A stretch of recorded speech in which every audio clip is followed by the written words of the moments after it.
Jiraattonni godinaalee Booranaa, Harargee Bahaa fi magaalaa Hararii muummichi ministeera Itoophiyaa Hayilamaariyaam Dassaaleny karaa nagaan aangoo gadhiisuu fi iyyachuun isaanii aadaan dimookiraasii biyyattii guddachuu ibsaa jedhan. Charnat Maabiraatu Guyyoo Jiloo fi Faamii Abdurrahmaan waajjira dhimmoota koominikeeshinii magaalaa Yaaballoo waan nu erga akka ta'anitti qindeessee jira. Godina Booranaatti jiraattonni aanaa Yaaballoo fi magaalaa Yaaballoo muummichi ministeera biyyattii aangoo karaa nagaan gadhiisuuf iyyachuun isaanii aadaan dimookiraasii biyyattii dagaaguu isaa mul'isaa jedhan. Aangoo fi fedhii ofiitiin gadhiisuu wal qabatee nam dhibiifillee barumsi ta'a jechuudha.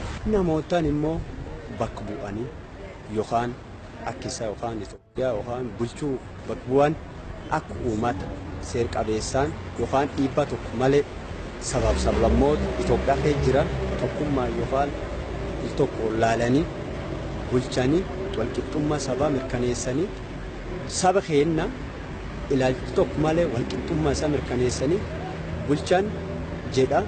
Haaluma wal fakkaatuunis jiraattonni godina Harargee Bahaa fi magaalaa Harar namni ministeera muummee biyyattii ta'uun filatamu heera biyyattii qabatamaan hojiirra oolchuuf hojjechuu qabaa jedhan. Muummichi ministeera aangoo gad lakkisuu isaaniitiif yaada dhiyeeffachuun isaanii waan gaariidha jeetiin fudhadha.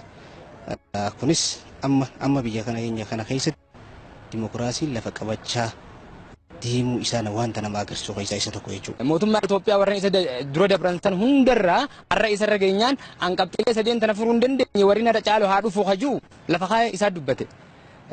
Kun waan bareedaadha. Sirni dimookiraasii hajaamu kana keessatti bu'uura qote waan naaf fakkaata. Qote akka dhagaan kaayamutti. Ka isa booda dhufu ammoo qabxilee sadeen inni dadhabe jedhee dubbate san haxiinxalu ta'uu qaba.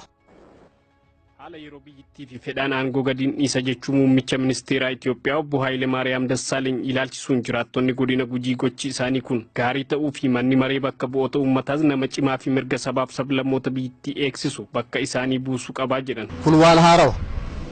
Inni haaraa kun an maal na fakkaata biyya kana keessatti akka agartee sirni dimookiraasii jiru kan agarsiisu na fakkaata. Gosa gosummaa daangaa naannoo osoo hin jedhini uummata Itoophiyaa maraa tokkummaan kalaalee uummata fi hammatee akka abboomaa dura deemee akka hayyuu dura deemee bulchu nama akkasii hawwii qabna.